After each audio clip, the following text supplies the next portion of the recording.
West Ham United have just signed Craig Dawson from Watford tonight on a season-long loan with an option to make the deal permanent at the end of the season. Obviously, there's going to be a lot of talk from fans, from people as to whether or not we should have signed Dawson. Obviously, some fans are going to be happy with the signing. Some fans are going to be a bit negative about the signing because of who we were linked with at the start of the window. Personally, for myself, I understand why he signed. I'll quite happily back Craig Dawson. I don't have anything or any ill will towards him. I hope he does well in a West Ham shirt. I just don't think, compared to some of the names we were linked with at the start of the window, he starts in our team, unfortunately. For me, he's just a backup at this point. Obviously, as well, I think Winston Reid comes back in January, so it kind of all of a sudden we're a bit flush with older centre-halves again in the centre-half department. The big thing with the Craig Dawson deal, obviously, is that we used the Ngakia compensation to help sign Dawson.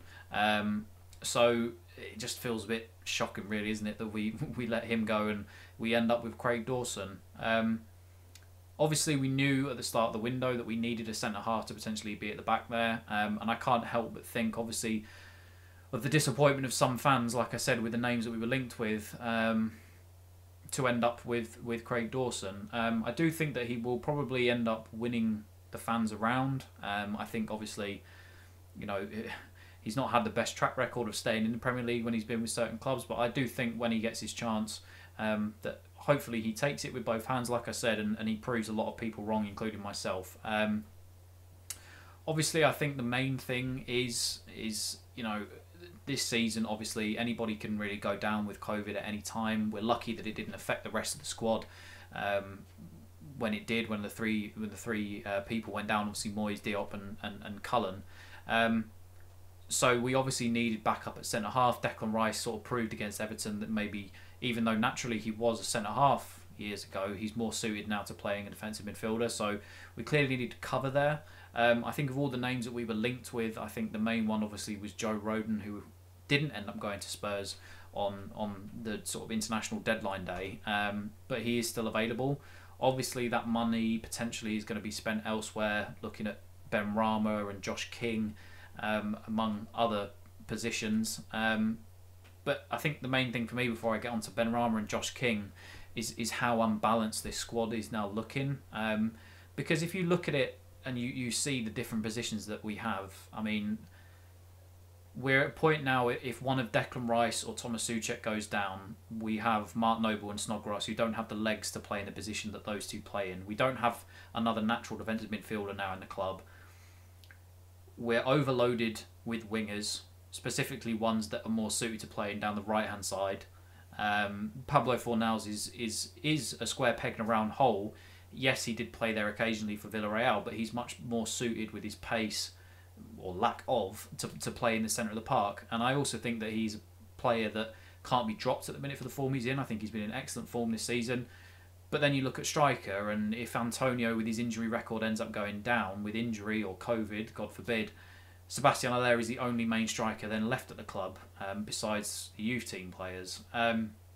So when I look at the squad, I think it is just as unbalanced as it has been, even at left back now, with Masuaku and Cresswell. If Cresswell ends up being the backup to Masuaku, that means that we have to use another centre half potentially to start. So that would be Balbuena, Diop, and Ogbonna, and then all of a sudden Craig Dawson's the only centre back available potentially. I don't know. I just there are big issues at the minute with the squad.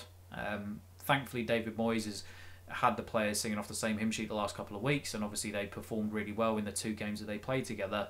But I have serious concerns about not only the balance now of the squad, but also the age of the squad as well. I mean, if you look at, we have the oldest team by far in the Premier League now this season, and I think we have an average age of near close to 29. 10 players on our books are over the age of 30 already now, and Balbuena is 29, soon to turn 30 during this season as well. That's not good enough. To have, I mean, yes, seasoned professionals, and you want a couple of older players, but there's no room, it feels like, for the young players to come through as it is, and then there's too much mix of old and not enough young, unfortunately for myself. But that obviously, I mean, we move on to what happens now with Saeed Benrahma. Obviously, it looked like we'd agreed a deal in principle to sign him this week. Then today, issues had come out. Certain news publications and journalists said that the deal was close to collapsing. I'm feeling like the Benrahma deal was kind of put there to tempt the fans to think, oh look, we're signing Saeed Benrahma just while we sign Craig Dawson at the same time, and then all of a sudden, Benrahma collapses and we don't end up getting him.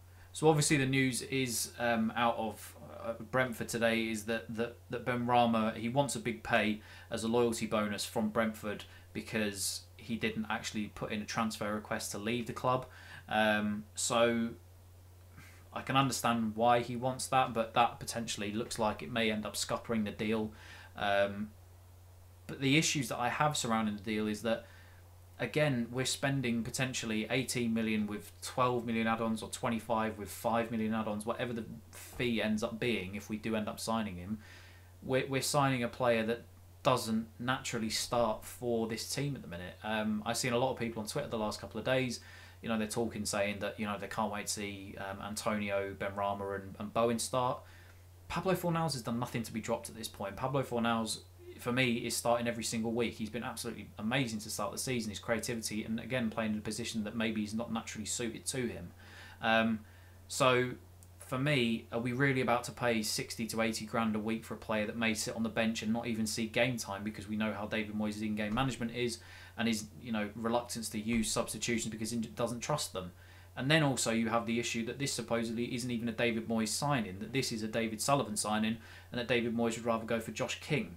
So already, again, the manager and the owner are butting heads over something that we've seen far too often with some of the signings recently, and the manager not necessarily agreeing with David Sullivan's transfer targets. Josh King's bid, supposedly again rejected for £13 million. David Moyes, that's the player that he wants. I don't know. I'm in an iron about which player I would rather at this point. I mean, we may end up with both. We may end up with none. We may end up with one.